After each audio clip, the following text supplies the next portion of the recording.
جب بندے سے گناہ سرزد ہو جاتا ہے اور وہ معافی مانگ لیتا ہے تو اللہ کو وہ بندہ بڑا ہی اچھا لگتا ہے۔ انسان کے اندر چونکہ یہ دونوں چیزیں رکھی گئی ہیں تو کبھی کبھی اس سے گناہ بھی سرزد ہو جائے گا۔ نیکی اس کی عقل، اس کا فہم، اس کا ادراک، شریعت کی رہنمائی، انبیاء کی تعلیمات اسے بتائیں گی کہ وہ نیکی کے راہ پہ چلے، لیکن کبھی کبھی بائیں سمت سے جو خواہشات اور آرزو ہے وہ بھی اس کو گھیر لیں گی اور اچانک اس سے کبھی کوئی گناہ بھی ہو جائے گا۔ اور اگر اچانک اس سے کبھی گناہ ہو گیا، کبھی آنکھ بھٹک گئی، کبھی خیال بہک گئے، کبھی سوچ میں آوارگی آ گئی، کبھی زبان نے میلا لفظ بول دیا، تو پھر کیا ہے کہ پھر فوری معافی مانگ لے۔ مومن جب گناہ کرتا ہے تو ایسی کیفیت ہوتی ہے جیسے ابھی احد پہاڑ تلے آ گیا ہے، اگر اس نے توبہ نہ کی تو کچل دیا جائے گا۔ اللہ اکبر، تو پھر فوری معافی مانگتا ہے تو یہ اللہ کو بڑا ہی اچھا لگتا ہے۔ اللہ کہتا ہے فرشتوں سے کہ دیکھو میرا بندہ آخر میری دہلیز پہ آیا ہے نا، تم گواہ ہو جو میں نے اس کے سارے گناہ معاف کر دیے۔ تو گناہ کے بعد جو شرمندگی ہے، دیکھیے ایک اور جملہ کہتا ہوں، نیکی کرنے کے بعد جو تکبر پیدا ہوتا ہے کہ میں بڑی نیکی کر لی ہے اور باقیوں کو بندہ حقیر سمجھنے لگتا ہے،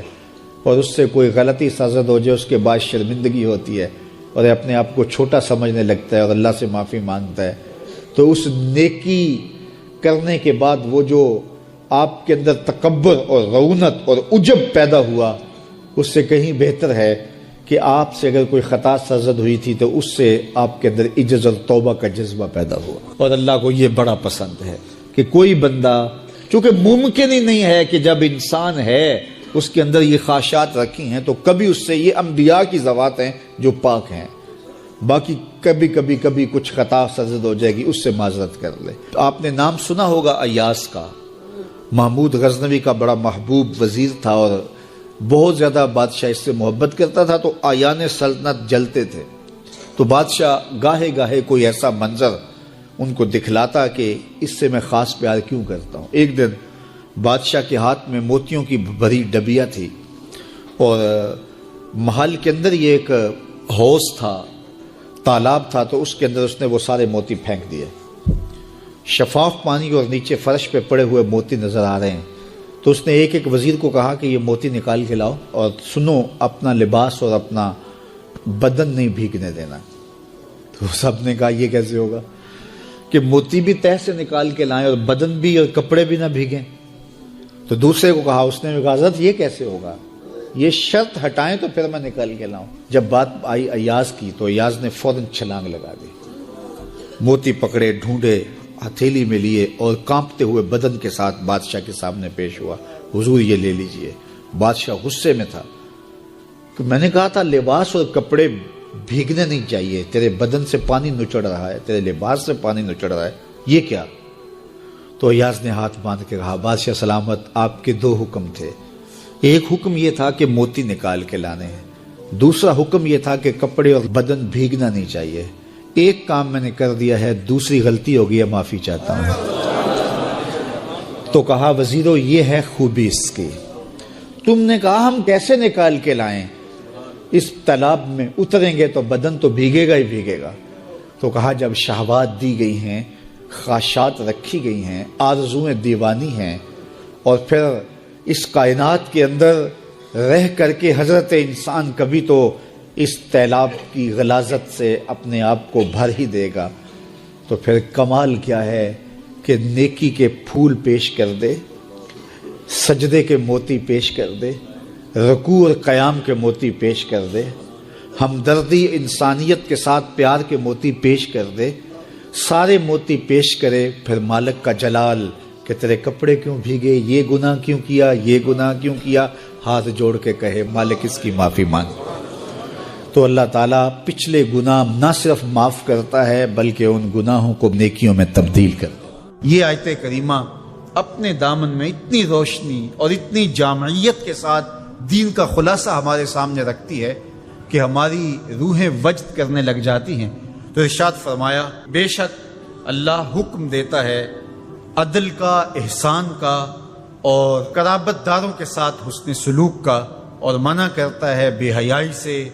منکرات سے اور سرکشی اور تمرد سے۔ اور یہ اس لیے فرما رہا ہے کہ تم نصیحت پکڑو تاکہ تمہارے سینے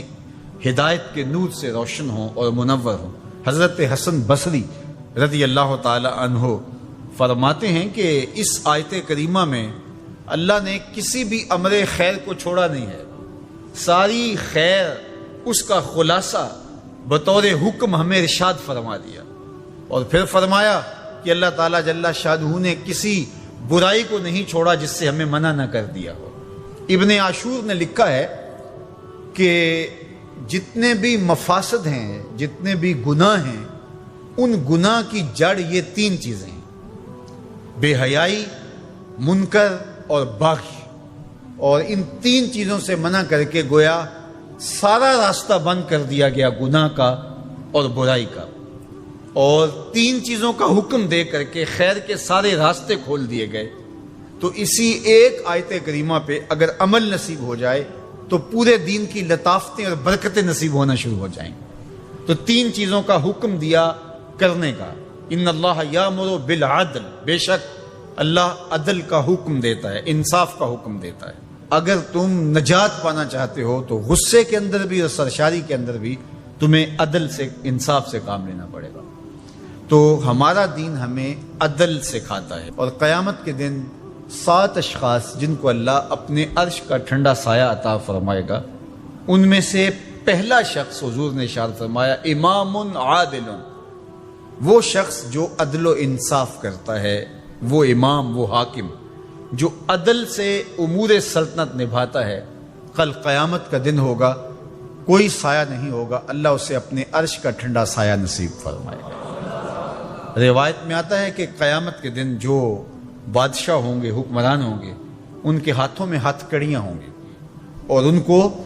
یوں میدان حشر میں لایا جائے گا۔ اگر انہوں نے عدل کیا ہوگا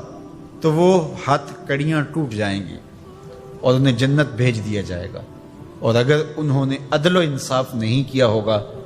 تو ان ہتھ کڑیوں کے ساتھ ان کو جہنم میں دھکیل دیا جائے گا۔ ہمیں عدل کرنے کی تلقین کی گئی۔ ملکوں کے اندر طمانینت، سکون اور قرار عدل کے ذریعے سے آتا ہے۔ ایک عربی کا مقولہ ہے الملک یدوم بالکفر ولا یدوم بالظلم، ملک کفر کے ساتھ تو قائم رہ سکتے ہیں لیکن ظلم کے ساتھ قائم نہیں رہ سکتے۔ علماء نے عدل کے حوالے سے یہ بات بھی لکھی ہے کہ اس کا مطلب اللہ نے ہمارے اوپر جو بھی فریضہ عائد کیا ہے اس کو پورا کرنا یہ عدل کہلاتا ہے۔ لوگوں کی امانات کو ادا کرنا یہ عدل کہلاتا ہے۔